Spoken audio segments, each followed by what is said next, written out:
Did that get your attention? I thought so. My name's Jimmy Ray. I would like to welcome y'all to Rockcliff Farm. So happy that you're here. We're getting ready to serve. There's double lines. Start at this end. You can go double-sided. So work your way down. There's barbecue chicken. There's barbecue pork that has seasoning in it. There's one tray of barbecue pork that does not have any seasoning. At the end of the table is what we call corn dodgers. Please try one of those.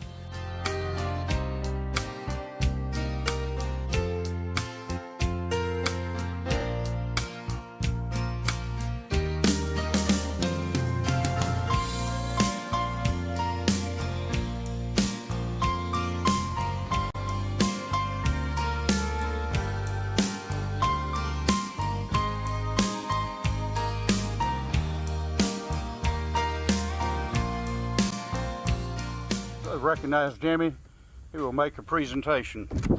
Sometimes, you know, a few years here and there, and then sometimes we run across these unique kind of people that just keep hanging around and just wants to be involved with it.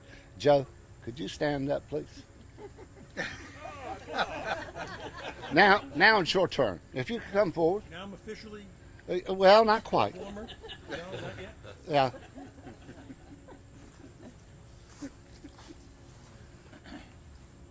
But Joe has been a director for 11 plus years. That's a long time. And he's been our treasurer for quite a number of years, keeping our books straight and all that. And Joe, we all certainly appreciate that. And on behalf of all the directors, we have this plaque we wanted to present to you.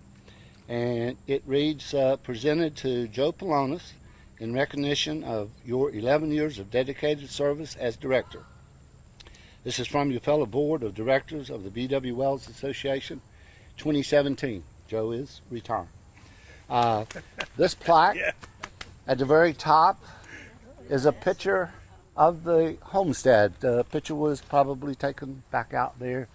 It's got the smokehouse in it and also a picture of that. Underneath the words, in quote, "Man living in harmony with nature." B.W. Wells. Joe, thank you so much. Thank you very much, Jimmy. Thank you, everyone. It's been a pleasure, but I will also clap at retiring. The thing that we're working on for the future is we are engaging a feasibility study with a planning firm by the name of Alta, A-L-T-A. And that firm will be engaged in helping us determine what is the most feasible plan to offer to the membership to go forward. How we go for the future depends on the feasibility study. We will have a lot of opportunities for people to provide their input into that.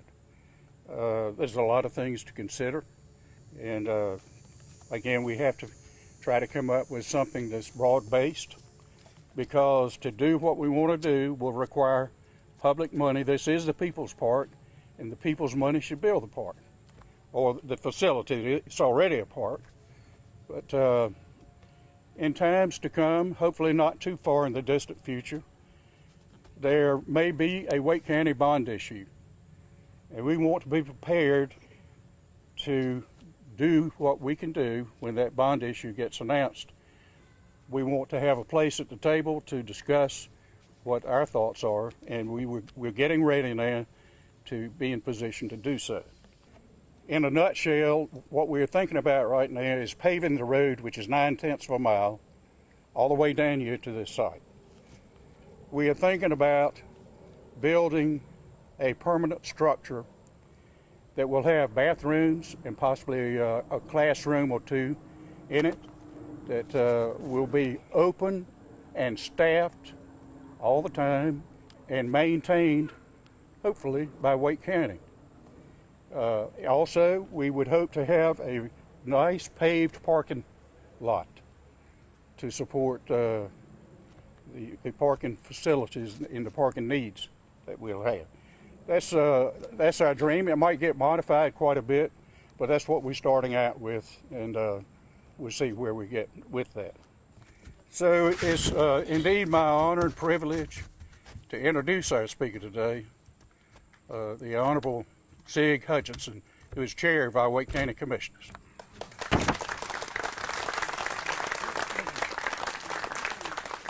Thank you, Sanford. I appreciate it. Yes, sir. Well, good afternoon. All right, so let me just set the record straight.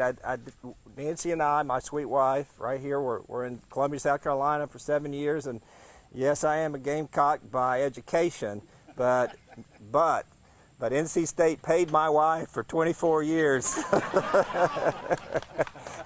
And that investment has made me a Wolfpack for life. I decided back when I came here I was going to try to make a difference. So I'll take you to the late 1990s, about 1998, 1999. Wake County was working on a land use plan. We tried one in the past, but we hadn't really been able to get it done. Finally, we were able to get something done. And then I became part of the Open Space Advisory Committee. I became chair of that. This was the year 2000. And we decided we wanted to start to save some open space. So we didn't really know what open space was, much less how to preserve it. But we decided to put on the ballot in 2000 a $15 million bond to preserve open space. And that bond, even though we had no idea what we wanted to purchase, was approved by the voters by 78%. 78%. That next year we went to every municipality, including Wake Forest, and we said, we'd like for you to do an open space plan. We'll pay for it. And you could pick the consultant, the scope. If you want to put in greenways, you could sure do that.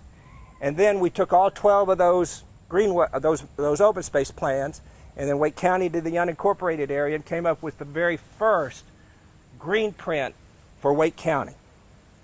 Then we started to use that money, that $15 million. That first $15 million actually purchased Joyner Park, right, Mayor? I worked with Mayor Vivian Jones and Carol Joyner, Mr. Joyner, and that park is there today because of those open space funds. We were also talking about two, and I'd like to mention just briefly, nature parks or nature preserves. Okay, according to George Hess, professor at NC State, the first two nature preserves in Wake County. The first one is Robertson Mill Pond. Has anybody been out there yet? Stunning, right? Absolutely. It's the only black water swamp in the whole Piedmont, and it's right here in Wake County. They've got these cypress trees that are over 150 years old. And you can go out and just canoe literally through the cypress trees. You can go out on a weekend and rent a canoe, but be careful, you can get lost out there. And wear your life jacket.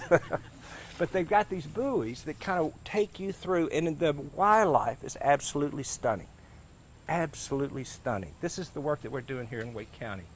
Another one's called the Turnip Seed Track, which is off of Pool Road in the Marks Creek area, one of our last chance landscapes, we call it, also one of our nature preserves. I had a chance to visit the Turnip Seed Track with a naturalist in May when the birds were migrating through. And with that naturalist, we were able to see or hear over 32 species of birds that came through that property in that one morning. Absolutely stunning. Dr. Wells surveyed this area, 500 species. I don't know of another place on the planet that has 500 species right here, all within this 150 acres of land. Truly, this is unique. And as Sanford was saying, we need to do more. That open space program and two other bonds, we preserved over 7,000 acres of permanently protected open space, the size of 1.5 Umstead State Parks. But friends, we need to do so much more. And one of my visions that I have that I'm talking to my commissioners about is what we refer to as a Healthy Communities Initiative. What this money, that if we can get this done, would go for is to provide more nature parks like what we've talked about today. More active recreation parks in every municipality, double the size of the greenway, continue to preserve land in our open space program and water supply watersheds, and then support $10 million a year of affordable housing. The way that we would support that is it would be on the ballot is a 1/4 cent sales tax. A 1/4 cent sales tax. So what this means is that we could double the size of the greenways, continue to preserve amazing places just like this, build more active recreation, and do even more in affordable housing, which is drastically needed, with the understanding that for every $4 that you spend in Wake County, you'd put a penny towards this program. Now, by a show of hands, how many of y'all would support something like that? God bless you. God bless. Because Sanford, we may just need your help. We need to be talking to our commissioners about why that is so important. We have so much to do, truly. You know the specialness of this place. You see it in God's gift to us in this beautiful, beautiful day. And I so appreciate the blessing and the thanking of God for what he is and she has given us here today.